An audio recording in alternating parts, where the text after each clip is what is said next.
Este podcast pertenece a la red Podcast SN.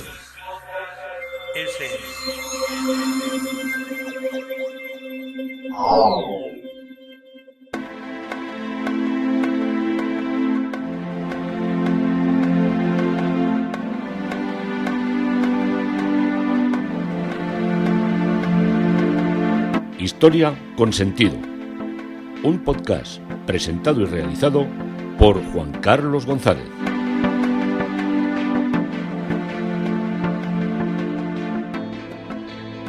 Un saludo a cuantas personas me escucháis a través de las redes sociales, de Facebook, de Twitter, de mi página web Historia con Sentido y de la red de podcast SM. Esto es un día más Historia con Sentido y yo soy Juan Carlos González, encantado de poderos contar una historia. Hoy el tema propuesto es Casanova en el altar. Una de las cosas que tiene Venecia es que cada 2 años se transforma. La Bienal de Arte convierte la ciudad en un museo de arte moderno y posmoderno que muestra a la vez lo más insólito y lo más osado de la producción artística mundial.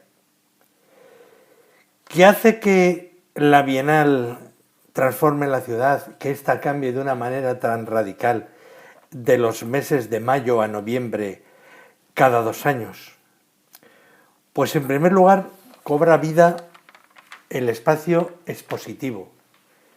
El espacio expositivo está instalado en una parte de Venecia que se denomina Bienale, se denomina como la Bienal. Bienal, entendéis que es cada 2 años, bianuale, bienale.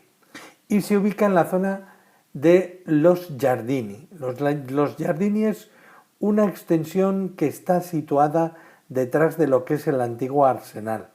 Esa era la zona donde en la antigüedad se hacía gran parte del acopio de maderas, de cabestantes, de cables, de sogas, de telas, donde se preparaba mucha cosa que no se hacía dentro de lo que era el recinto techado del Arsenal de Venecia, se hacía en una especie de gran explanada que se había creado para ese fin.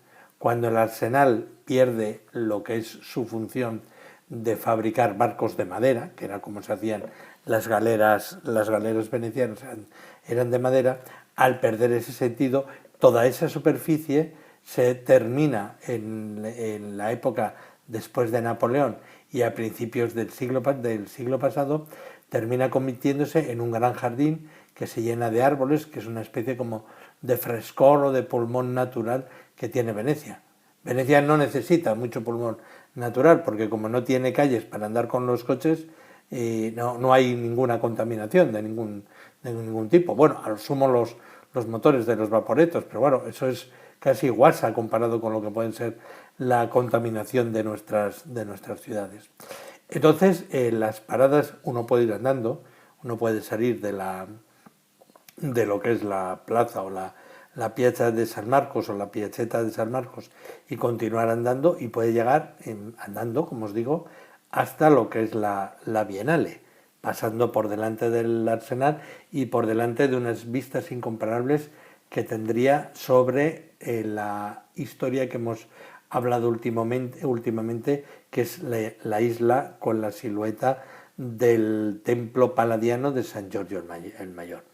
Para llegar allí también lo puede hacer a través de la línea de vaporetos y se puede bajar en 2 paradas que están, perdón, que ya llega el invierno, que están perfectamente indicadas cuando está el funcionamiento de la Bienale, que son la parada de Giardini y la parada de Bienale.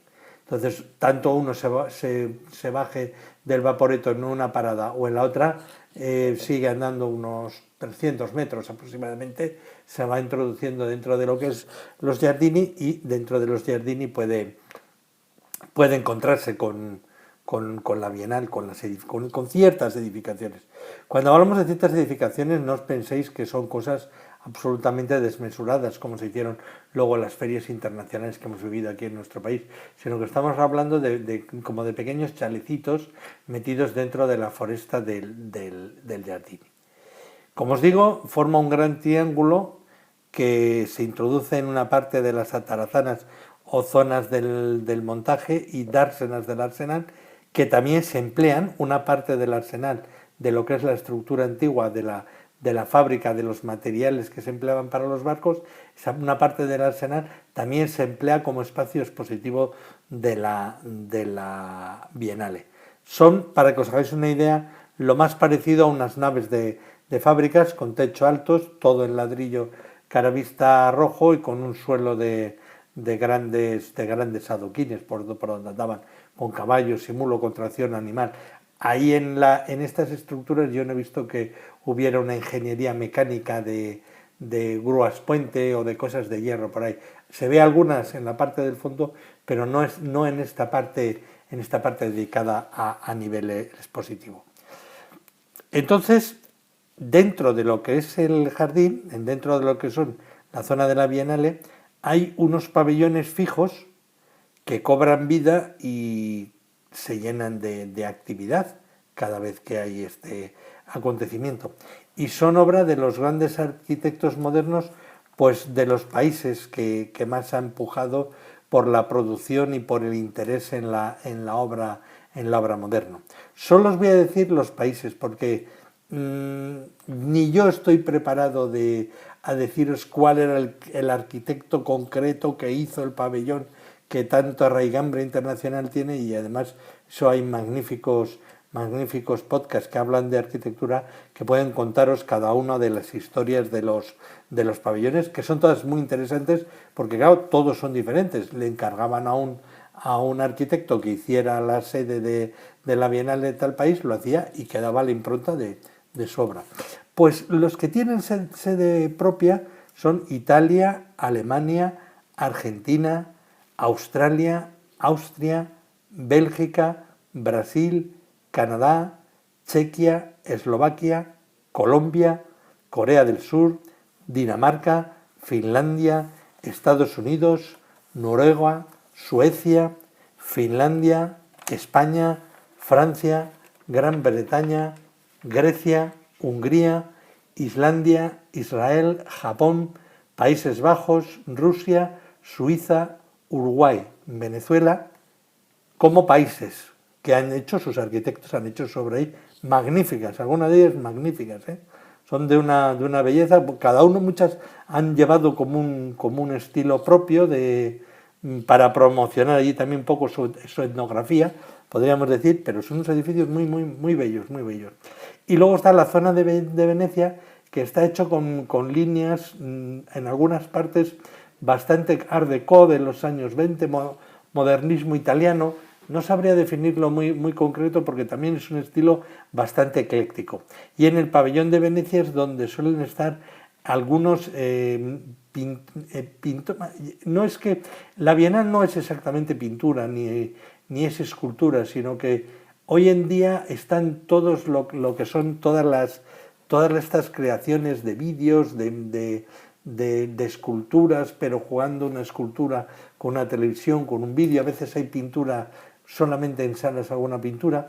Entonces es una fusión de todas las artes y de todos los creativos. Por ejemplo, me estoy acordando, esta vez no, pero la otra vez que estuvimos viendo, pues había hecha como una pirámide toda hecha de maletas que subían hacia el cielo, ¿no? Reflejando un poco lo que era el viaje de nuestra vida hacia la eternidad o hacia la trascendencia. Son cosas de este tipo que a veces rompen absolutamente todos los esquemas. Eso sí, todos los pintores, todos los escultores, todos los artistas modernos que pintan algo en la realidad artística mundial actual, todos han pasado por Venecia. Como os digo, cada uno de los pabellones es de un estilo propia y es una obra de algún arquitecto destacado de cada país. Y los países que no poseen pabellón propio, o ciertos artistas que tienen renombre y tienen dinero, pues alquilan algún palacio o alguna iglesia que esté desacralizada o al menos su inculto para organizar en su enclave su exposición.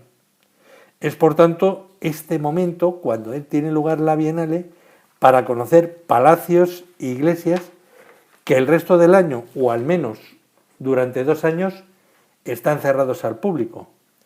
Y este es el caso de una iglesia que es de las últimas que he visitado, que es la iglesia de San Samuel, que se puede ver abierta en la última Bienal y que os voy a describir. En la Bienal del año 2017, el espacio estaba ocupado por las esculturas del escultor Evan Penny, que había organizado una exposición bajo el título de Pregúntale a tu cuerpo, porque de cuerpos iba la cosa. Evan Penny nace en 1953 y es un famoso escultor hiperrealista, nacido en Sudáfrica y que tiene su estudio en Canadá. Penny realiza las esculturas, bueno, ya sé, cuando os hablo de hiperrealismo es que el cuerpo ya casi supera lo que es la realidad, transmite la realidad plenamente en lo que es su obra. Y Penny realiza las esculturas con silicona, con pigmentos, con pelo y con aluminio. Y son obras que van desde las que son completamente realistas a otras que son borrosas, incluso deformes, partiendo de un concepto realista, eso sí. Y las piezas aquí expuestas, por estas deformaciones e estiramientos de los cuerpos, porque sobre todo son cuerpos humanos, se escapan, yo entiendo, del concepto de hiperrealista tradicional. Y ha ido evolucionando, por lo que vi, desde un realismo hiperrealista al distorsionado, con el empleo de tecnología y con técnicas de calor que estiran las obras. Como las obras son de este producto, de la silicona, pues imaginaros un brazo, si se estira nos da la sensación, es notablemente más largo, ¿no? Entonces eso es lo que hace con las obras. Y otra de las características que tiene es que agranda mucho los tamaños y las figuras. En otras, pues presenta un trozo del cuerpo humano, como un torso, en este caso, donde se aumenta de tamaño y se recrea pues la piel con sus pelosidades y con sus poros. Pero claro, al ser mayor el tamaño, los pelos son más grandes y los poros son más grandes. Excepcional complicidad con el marco de la iglesia de San Samuel. Me pareció una obra que se identifica, yo creo que perfectamente, con la edificación religiosa y con lo que es el recinto sacro. Se trata de la obra que él titula Homenaje a Holbein, y en la que había un Cristo muerto, idéntico al del cuadro de Holbein el Joven, que vivió de 1497 a 1543 y que pintó en 1521. Es el mismo Cristo, pero estirado por lo menos casi 60 centímetros. Y claro, os he hablado de que hemos llegado a una iglesia que está normalmente cerrada. Entonces, ¿en qué iglesia estamos? Pues estamos en San Samuel, una iglesia, como os digo, abierta con motivo de la Bienal. Así que vamos a aprovechar y vamos a visitarla. La iglesia de San Samuel está junto al Gran Canal, en el campo que lleva su nombre, y allí se encuentra la iglesia. Es también una parada de la línea de los Vaporetos, pero es una parada de las líneas que hacen el recorrido largo. Por eso no es normal parar allí, porque tampoco, como está la iglesia cerrada, la gente normalmente sube a Rialto, que está un poco más arriba, o se queda en alguna de las paradas anteriores, como Santa María in Giglio o en Academia. A esta iglesia se puede llegar por la parte de atrás, que por allí sí que pasan caminos terrestres, por decirlo de alguna manera, Pero lo bonito es llegar como se llegan a todos estos emplazamientos en lo que es el Vaporetto. Así que podemos hacer un cambio de lo que es la línea normal que nos está moviendo por todas las paradas del Gran Canal en Rialto, por ejemplo, y coger la otra línea, la descendente, y bajarnos en San Samuel. Todo esto de líneas, de vaporetos, de cosas que a los que no conocéis Venecia o no la entendéis muy bien os puede parecer una cosa muy rara, es sencillísima, ¿eh? No os penséis, ahí no se pierde nadie. En las calles de Venecia te puedes perder y tienes que perderte porque forman parte de su encanto, pero en los vaporetos no te pierdes nunca porque es como si fuera una calle. El canal, aunque está lleno de agua, es una calle y a un lado hay unas paradas y al otro lado hay otras. Y estás viendo tú desde una ribera, estás viendo en la ribera de enfrente el nombre de la parada. Pero vamos a la iglesia, que estamos ya en San Samuel y no os voy a contar nada, me estoy aquí perdiéndome en todas estas explicaciones. Bueno, la primera iglesia data del siglo XI y se construyó con el mecenazgo de la familia Boldú y Soranzo, siendo dedicada en una primera consagración a San Mateo Apóstol. Fue reedificada después del incendio de 1105 y sería consagrada en el año 1168 y dedicada al profeta Samuel. La reforma actual se debe a la reedificación de 1683 por graves problemas de estructura. Anterior a esta construcción conserva el ábside gótico de 1400 y en dicho ábside quedan restos de los frescos del Renacimiento de la Escuela de Padua. La estructura es de 3 naves, con un porche antiguo, y la triple nave posee 4 arcos de largo.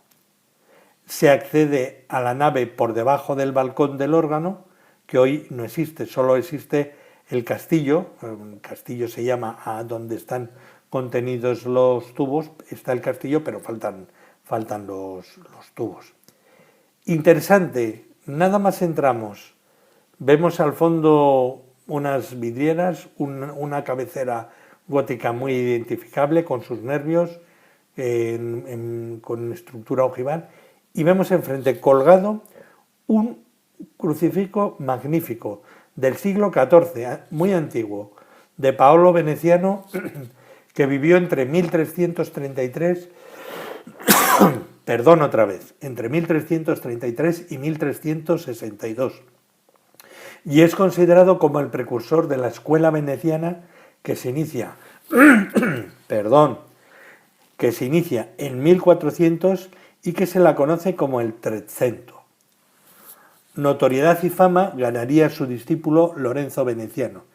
Tiene esta cruz algunas coincidencias, por supuesto que en un menor tamaño y en cierta menor calidad, con el Cristo crucificado que Giotto realizó para la iglesia de Santa María Novella y que data entre 1290 y 1295. Ya iremos a Santa María Novella en Florencia, que eso sí que es descomunal. Eso me puede llevar, explicar esa iglesia me puede llevar mínimo 10 podcasts, pero lo que hay dentro, eso sí que es tela. Bien, aparte de este Cristo que hemos visto colgado, posee un círculo de frescos del final del 480 y los frescos en el ábside son bastante espectaculares y han sido restaurados en el año 2000 por la institución Salvar Venecia. Salvar Venecia es la institución estatal y con fondos privados también en parte que promueve la restauración de las iglesias y de los palacios para que puedan ser puestas en un valor visitable y en un valor museístico. Son de un artista anónimo y muestran a Cristo, a los 4 evangelistas, a los 4 padres de la Iglesia de Occidente y a las 8 sibilas, que eran las profetisas y que ahora os contaré. Los frescos datan de la década de 1490 y fueron descubiertos en una obra de blanqueo y de restauración que se realizó en el año 1882. Representan al fresco Jesucristo bendiciendo con un libro en la mano, y se trata de una imagen de Jesús con barba y ropajes, solo en dos colores, azul y rojo, y el libro que porta arranca con el versículo: Yo soy la luz del mundo, el que camina en la luz no anda en tinieblas.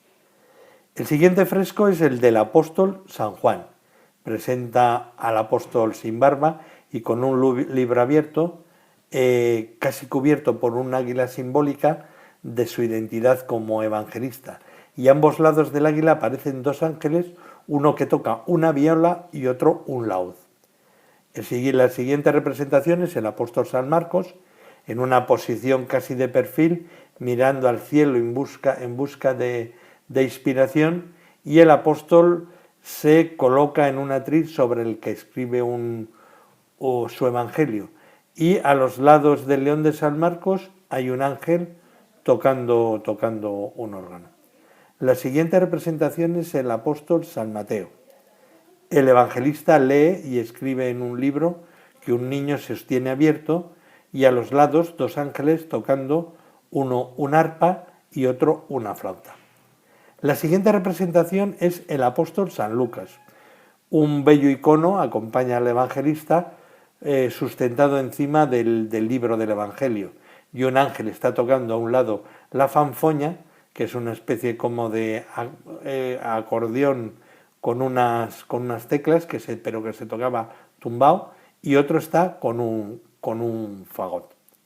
Después hay un profeta sin identificar, un profeta que se asoma en un ángulo de la bóveda y se apoya en una columna cuadrada.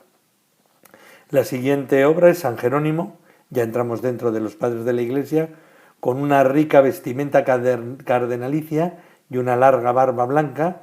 El padre de la Iglesia sostiene al menos dos libros que se entiende que hacen referencia a la traducción de la Biblia, del Nuevo y del Antiguo Testamento.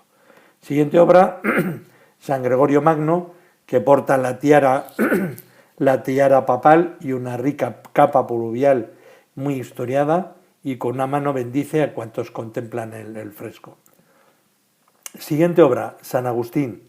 El padre de la Iglesia porta una mitra blanca con capa pluvial y sostiene en sus manos un libro que lee atentamente. Y el último padre de la Iglesia de Occidente es San Ambrosio, mirando a lo alto. El obispo de Milán sujeta un báculo episcopal y lleva mitra y capa pluvial. En contraposición a los santos padres de la Iglesia, el autor o autores de los frescos realizó una producción pictórica con las profetisas de las leyendas históricas, las sibilas, que vienen de la tradición griega de Trófile, que era hija de Júpiter, y de Lamia, hija de Neptuno. Pero las que aquí reflejadas, hay más, pero las que aquí están reflejadas son la Sibila Europa, que lleva un bello y rico vestido y sostiene una espada con una mano y con la otra sujeta una cinta donde aparece el nombre de la Sibila. Anuncia la huida a Egipto y es representada con la espada desenvainada, símbolo de la matanza de los inocentes y del peligro que corrió el niño. La siguiente sibila es la Sibila líbica. La sibila con una mano sujeta una vela encendida y con la otra mano sostiene un letrero rectangular con su nombre. La vela encendida anuncia la venida del Salvador, lo que es la venida de la luz a las tinieblas paganas. Siguiente sibila, Sibila eritrea. Porta esta mujer un lirio en lo alto y sujeta una cinta con su nombre. Enarbolando el lirio predice la anunciación del ángel a la Virgen. Hay otra versión de la iconografía de la Sibila eritrea que era representándola de pie sobre un mundo y con una espada desenvainada en la mano. Siguiente sibila, Sibila agripina. Sujeta en una mano un flagelo y con la otra sustenta el letrero donde aparece su nombre. Y blandiendo el látigo prefigura y vaticina la flagelación de Cristo camino del Calvario. Siguiente sibila, Sibila pérsica. Se apoya en un tíbor como en un gran bote con apariencia de torre, con tapa, y en la otra mano sujeta una cinta con su nombre. y vaticina sobre el futuro Salvador en un mundo de tinieblas e interactúa con la lumbre guardada en ese recipiente y un velo en la cabeza que le cubre para anunciar la luz de una manera velada entre los gentiles. También se la representa aplastando una serpiente y un dragón como símbolos del mar. Sibila Helespóntica. Sustenta en una mano a modo de cruz con un largo varal y en la otra una cinta con su nombre. Es la que predice la crucifixión, suele portar la cruz y los clavos y algunas veces suma esto todos los instrumentos de la pasión, la lanza, la escala, el mazo, la estopa, el flagelo, columnas y cuerdas. La siguiente sibila y última es la sibila frigia y con un varal de estandarte cordea al viento y con la otra lleva una cinta con su nombre. Este estandarte que ondea al viento, como con una cruz, es la profecía que trata de la resurrección, con la cruz o un estandarte triunfal. Y algunas veces se le representaba sentada sobre un sepulcro abierto. No es el caso. A la derecha de la entrada hay colgada un grupo de cuadros que son la crucifixión de Girolamo Piloto y la deposición de Girolamo Piloto también. Están pintados estos dos cuadros en el año 1630. Colocado en una de las paredes, como os digo, se representa una composición de un Cristo muerto con la cabeza inclinada sobre el hombro y el cuerpo yacente lo sustentan tres ángeles que lo tienen sujeto cada uno de ellos por los hombros y por cada uno el otro por las piernas y cada uno de los laterales también por los brazos. Y el cuerpo de Cristo está fuertemente iluminado en contraste con el resto de la obra pictórica. El maestro Piloto o Pilotti, que vivió entre 1575 y 1649, fue maestro de Palma el Giovane y le vemos en 1597 formando parte de la Fraglia o Asociación de Pintores de la Academia. Es considerado como pintor de las 7 Manières, periodo activo en Venecia en esta época. Este pintor con aire muy juvenil recibe la influencia de Palma y del Veronés y sus obras se encuentran en muchas iglesias venecianas, en el Palacio Ducal, en la Basílica de San Marcos, en Santa Isabel del Lido, en Santa Eufemia de la Giudecca, en la Academia, en la Iglesia Gloriosa de Ifrari, en Santa Eufemia de Venecia, en San Baso de Venecia, en San Buenaventura de Venecia, en San Giove y en Santa Orsolina de Ljubljana, que es actualmente lo que luego era veneciano y fue luego parte de lo que era la Eslovenia. Eslovenia. Hay 4 altares casi idénticos, 2 a los lados del altar mayor de la cabecera y otros 2 en el testero de la nave. El altar es situado a la derecha de la cabecera de la iglesia, está formado por un lienzo que representa la coronación de la Virgen. En la Madonna porta el niño sobre la rodilla izquierda y a la vez que 2 ángeles alados sostienen una corona con 6 puntas. 2 donantes aparecen arrodillados ante la escena de la coronación y bajo el lienzo un icono y el revestimiento de plata dorada que se colocaba sobre la tabla. Están separados. Por una parte está la tabla y por otro lado está el recubrimiento. Se trata del icono de la Virgen Ortodoxa conocida como la Madonna de la Gracia, que es una tabla muy venerada por los emperadores bizantinos y que llega a Venecia en 1541 proveniente de Nauplia, de la denominada zona de la Venecia marítima. El retablo de la izquierda de la cabecera representa una imagen de la Virgen con el niño y bajo de ellos contemplando una escena. Creemos que se trata de San Lucas, pues está escribiendo la escena y también se acompañan 2 santos, uno de ellos por la vestimenta que puedo relataros, entiendo que es un santo franciscano por el cordón franciscano que lleva anudado. Y el retablo de la pared izquierda, el retablo del fondo de la nave, nos presenta una imagen de San José con el niño, una mujer arrodillada los contempla y un santo franciscano con cordón y cargando con una cruz contempla también la escena. Los altares tienen doble pareado de columnas y doble frontón. Uno está más adelantado y otro está más atrasado. El segundo frontón, junto al muro de la pared, tiene el frontón partido. Y el pareado de columnas, con el frontón triangular tradicional, es el que ocupa la parte delantera, que es ligeramente más pequeño para poder contemplar el que está detrás y no taparlo. Las columnas son jaspeadas, lisas y con capiteles corintios, y el frontal de los altares es de mármol veteado con formas geométricas amarillas y negras. Y por encima de la puerta lateral derecha hoy tapiada se presenta una lápida funeraria que indica lápida funeraria de Pancracio Cornello, muerto en 1518, la lápida es de esa fecha, y que posee un relieve de mármol con una natividad de Jesús muy bonita. En la nave central, alrededor de los arcos, aparecen pinturas del siglo XVIII, con las figuras de los apóstoles y otros santos, siendo identificados en el arco triunfal el de los santos San Juan Crisóstomo, obra de Nicola Bambini, San Francesco, de Nicola Bambini, y el rey David ofreciendo un sacrificio, de Nicola Bambini. ¿Quién es esto, Nicola o Niccolo Bambini? Pues es un pintor veneciano, nacido en Venecia en 1651 y muerto en Venecia en 1736. Se formó en Venecia en el taller del pintor Sebastiano Mazzoni, que vivió, Mazzoni con dos zetas, que vivió entre 1611 y 1678 y que estuvo en activo en Venecia desde 1648. El biógrafo de los pintores italianos del siglo XVIII es Antonio Maria Zanetti, y de Bambini nos narra que después de este primer aprendizaje se trasladó a Roma para asistir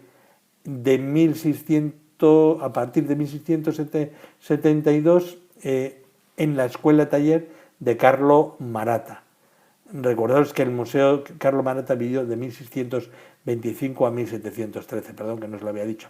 Recordamos que en el Museo del Prado tienen más de una docena de cuadros de Maratta, porque los reyes, cuando llegan aquí, sobre todo los Borbones, traen, por influencia de Italia, traen mucha obra de este pintor italiano. Sin embargo, pese a ser considerado el maestro Maratta como uno de los mejores pintores de su tiempo, no se nota demasiada influencia en estas creaciones pictóricas, porque él tiende a buscar una vuelta a la pintura veneciana como más antigua. Y la influencia del primer maestro Mazzoni, del que fue el que primero le enseñó, se nota en las alegorías que pinta en el Palacio Ducal veneciano. En 1682 se está realizando la obra de decoración de las salas del Palacio Pesaro, donde se nota el peso de la influencia de los grandes pintores del momento con los que convive nuestro pintor, que son las pinturas de Pablo Veronés y de Luca Giordano. Y pese a la excelencia de sus obras, es difícil encontrar información y referencias claras, datables incluso de sus obras más importantes, como son las pinturas de la Villa Valier-Loredan en Basconi de Carbonera, en Treviso, donde pintó con Gerolamo Bursafero, cuyas obras ya vimos en la Chiesa de San Moisés de Venecia, parte de la historia de Roma, y que es considerado como una de las obras insignes, esta obra del Settecento. De este palacio y de esta época es un excepcional rapto de las Sabinas, considerado como una de sus obras cumbres. Y en las primeras décadas del siglo XVIII recibe una gran influencia de Sebastiano Ricci, que también lo hemos visto en la iglesia de San Giorgio el Mayor, siendo algunas obras confundidas con las suyas, y esta influencia es muy notable porque los dos pintan juntos la capilla de Santa Teresa en Santa María degli Scalzi, de los descalzos, los calzados, no sé si son scalzi, no sé si son calzados o descalzos, ahí tengo mi duda, os lo contaré en otro podcast. Obra realizada hacia 1705 y que coincidiría en la época con nuestras pinturas de San Samuele, más o menos son de esta época. Y sus frescos tuvieron gran aceptación como decoración palatina dentro y fuera de Venecia, y llegando a realizar una excepcional obra decorando la biblioteca del patriarca Dolfin del arzobispado de Udine, con un techo monumental con la historia o el esplendor y el triunfo de la sabiduría. En la parte izquierda de la nave central se encuentra un altar con las reliquias del patrono del amor, San Valentín, cuyo cuerpo había sido trasladado desde las catacumbas de Roma.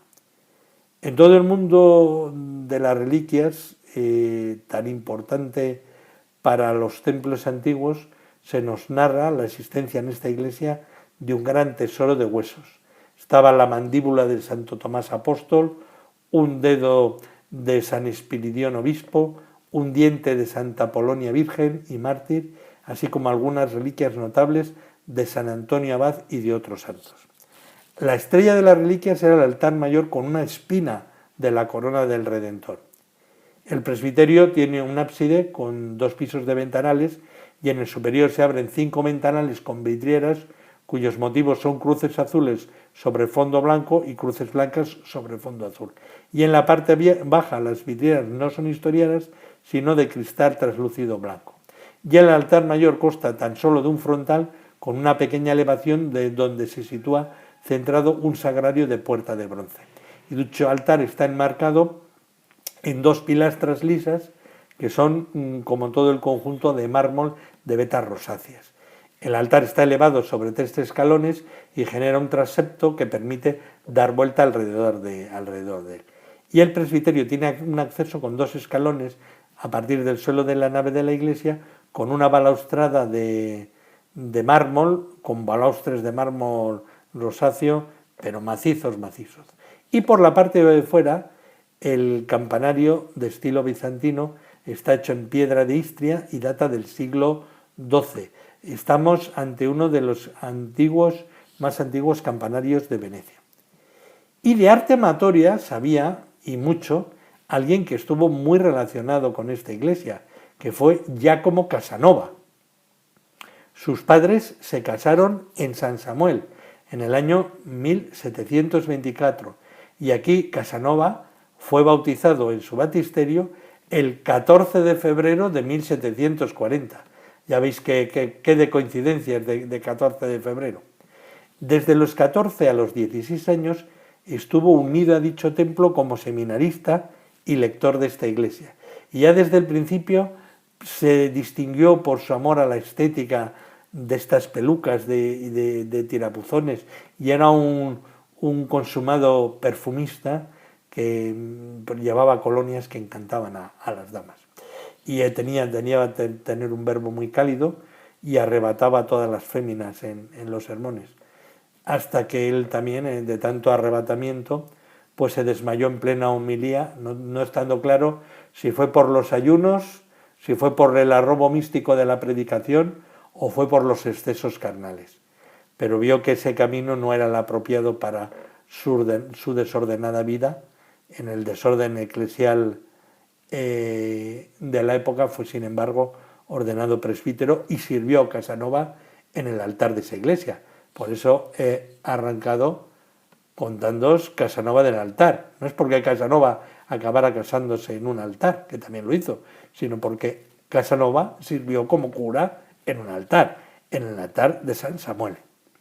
Y ya esta iglesia ya había sido enclave de amoríos al ser uno de sus presbíteros, Francesco Carello, condenado por la República Serenísima por mantener adulterio con 2 señoras casadas a la vez. Hay que ver qué golfos, no les bastaba con una, que tenían que estar enrollados con 2 señoras a la vez y casadas. Bueno, la parroquia de San Samuel es también famosa porque muchos pintores y escultores vivieron a su alrededor. Tiziano tenía el taller muy cerca, a apenas 100 metros de esta iglesia, y era en este taller de Tiziano es donde estudió el Greco y donde se formó, y donde Tiziano muere, en la casa que tenía muy cerca, donde Tiziano muere en una de las pestes que hay en Venecia. También vivió cerca, era feligrés de la iglesia, Paolo Cagliari, el Veronés y las familias de estos, y los escultores Giulio, Tulio y Antonio Lombardo. En el acceso a la iglesia se indica que hubo obras de los siguientes pintores: de Pilotti, de Eins, de Liberi, de Zamponi, de Canal, de Manescari, de Lizante y de Lizarini. Muchas obras probablemente están repartidas en otras iglesias porque esta iglesia no tiene uso y depende de la iglesia de San Estéfano, que también la visitamos. Y en el año, la volveremos a visitar porque vamos a pasar por ahí muchas veces. Y en el año 1807, con la invasión napoleónica, se convirtió en un oratorio de la parroquia, como os digo, de San Esteban, de San Estéfano. Y un crimen arquitectónico se permitió en 1950, permitiéndose realizar una galería de ventanales en la fachada frontal. Y como os digo, la iglesia está desacralizada y se utiliza para eventos culturales relacionados con la Bienal. Hemos visto a Casanova en el altar, hemos visto a Casanova diciendo misa y arrebatando a las señoras feligresas que acudían allí. ¿Pero cómo era Casanova? Pues bueno, según los grabados y las descripciones, era de altura media, ojos azules muy claros, nariz aguileña y calvito. Hay que tener en cuenta que en su época todos los personajes importantes se rapaban la cabeza y se empolvaban el rostro. Con esta descripción se parece en exceso a un amigo mío que podemos decir que además es un gran seductor. Y he tenido bastantes dificultades para armar este podcast porque cuando pensaba en Casanova se me aparecía en todas las escenas y en todos los enclaves que quería contaros. Mi amigo, como aquel, era capaz de llevar a sus amigas a las mayores alturas del amor. Porque eso el Casanova no sé, pero ellas sí que se enamoraban muchas veces y algunas se enamoraban ferozmente. Curiosamente, saltando los siglos, puede suceder que algunos amantes se conviertan en personajes mitológicos y que o bien ellos o sus amantes se adjudiquen conquistas que pueden obedecer a veces al engrandecimiento del Casanova o también al corolario de conquistas de la otra parte. Vamos a la cuántica. Bien, la historia nos cuenta que Casanova tuvo 122 amantes. José Zorrilla, en su Tenorio, nos cuenta que Don Juan sedujo a 72 y que su contrincante, Luis Mejía, amó a 56 mujeres. Muy lejos de estas cifras se quedaba el autor del Tenorio, José Zorrilla, que tuvo 11 amantes, muchas para ser un católico carlista de comunión diaria, al que Dios le debía perdonar con facilidad los asuntos carnales. Pues bueno, cual si fuera la hostería del Laurel en la Sevilla de 1545 y en los últimos años del rey Carlos V, coincidimos, no allí, claro, 4 amigos para ponernos al día sobre nuestro Casanova, Tenorio, Mejía. Y evidentemente el tabernero que teníamos no era el italiano Butarelli y el vino no era el vino napolitano, sino que era Fermín, no venía de Nápoles, y los cócteles más lejanos que había preparado habían sido en Marbella. Los 4 teníamos información, aunque uno del grupo, como siempre, ponía en duda todas las conquistas, tal vez porque, como el padre del Tenorio, no quería dar por cierta la historia. En un primer recuento se nos elevó la cifra a 84.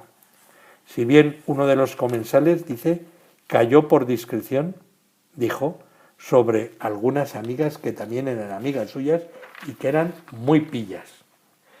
Yo sospeché que en un primer momento que eran muchas, pero después me di cuenta que por los datos que daban no bajaron de ese número. Así que, como decía Sabina en sus canciones, lo de que le dediqué una canción, pues yo le dedico este podcast. Bueno, ahora quitando todo lo que de machismo y de gracejo pueda sonaros, concluiré que con las que estuvo las amó, aunque fuese un rato, con muchas aprendió y con otras sufrió. Pues amar, aprender y sufrir son experiencias vitales sin las que no se puede vivir. Casanova, como mi amigo, no es un tenorio, no es un personaje despreciativo, es más un verdadero amante, es decir, es alguien que siente en sus venas la pulsión que se le hace insospechadamente insoportable el amor. El amor lo desborda y le hace transgredir lo que para la sociedad es furtivo y prohibido. Pero para un hombre como él, muchos de estos hechos amatorios son, como si dijéramos, y yo creo que él lo va a entender, soplos de divinidad. Todo por amor, hasta la vida, era una frase que empleaban mucho los conquistadores amorosos, pero muchas veces de una manera callada, pues el amante tiene miedo a ser descubierto en la debilidad de amar. Casanova no se aprovechaba de las mujeres que amaba, al contrario, se vuelca en ellas. Cuando he leído la historia de él, las seduce, las adora y sobre todo, y esto es muy importante, la respeta. Y cuando la evolución de la pasión ha terminado, él sigue vinculado con ellas por una indestructible amistad. Hoy diríamos que mantendría con sus ex una relación muy civilizada. Una de las especialidades de Casanova era conseguir a sus amantes en iglesias y conventos, como hemos visto en su época eclesiástica en San Samuel. Y más adelante le vemos cómo buscaba a sus amantes en la iglesia madrileña de San Antón. Porque sí, Casanova también se movía en Venecia, pero se bebía por nuestro actual madrileño barrio de Chueca. Y los templos le volvían loca, porque era donde acudían muchas mujeres. Pero ¿cómo lo hacía para quedar con sus amantes y más desde una iglesia tan controlada como en el caso que estamos viendo, como en el caso de San Samuel, que era y es un escaparate del canal veneciano donde más tráfico de góndolas habría entonces y ahora hay ahora también, como en aquellos tiempos? No había móviles, pero había cera. Y me diréis, ¿qué tiene que ver la cera con las conquistas? Pues mucho. Una de las acciones caritativas de las damas venecianas era hacer un aporte de cera para iluminar con velas el culto de los templos. Y las iglesias consumían centenares de velas. Como os digo, las feligresas llevaban unos a modo como de ladrillos de cera que entregaban a los párrocos y vicarios. Estos se lo entregaban al sacristán, que calentaba la cera y la introducía líquida en un molde que tenía en medio un cabo de hilo, que era el que lo guardía, que es la mecha. Y las amadas de Casanova que acudían a sus sermones le entregaban al clérigo libertino el ladrillo céreo con el molde de la llave de su casa, resaltado en la cera, y encima de la llave se colocaba la inicial de la calle y debajo de la silueta de la llave, el número, y a cada lado del número un sol si quería que la visitase de día o una luna si buscaba nocturnidad. Las iniciales eran tan variadas como son los tipos de calles venecianas, que era Calli, Fondamenta, Riotera, Campi, Campelli, Salizada, Soportego, Corte, Cortile, Ponte, Fontego, Lista, Piazza, Piscina, Ruga o Ramo. Recordaros que los números eran no consecutivos, sino los números fechados en el momento de la construcción. Si un número era, por ejemplo, el 613 y el siguiente construido el 614 y la casa se había derruido muchos años después, en ese barrio el número ya estaba en el 3420, el solar de la casa nueva que estaba en el solar 614 era el 3421. Pero si los amantes aprenden hoy de memoria los números de los teléfonos, pues entonces sería algo parecido, se aprenderían la inicial y sabrían dónde tenían que ir. El molde de cera se llevaba al herrero que hacía la copia de la llave, el número y la clave se pasaba a papel, la cera se fundía y las pruebas estaban borradas. Hoy móvil y WhatsApp, entonces misa y cera. Los tiempos cambian, que son una barbaridad. Seguiremos con Casanova otro día y a Venecia. Hasta pronto. Esto es Historia con Sentido y hoy Juan Carlos González os ha contado una parte más de una bella y bonita historia.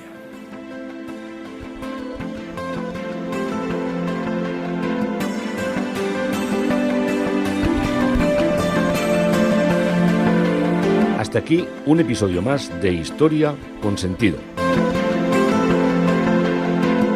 El podcast que te habla de historias de la historia, sucesos, eventos, como si el ayer fuera hoy. Síguenos a través de iTunes, Spreaker o iVoox. Contacta con nosotros por correo electrónico escribiendo a podcast@historiaconsentido.com. Nuestra web www.historiaconsentido.com. Y en Twitter nos encontrarás como @historiasentido. Este podcast pertenece a la red Podcast SMM.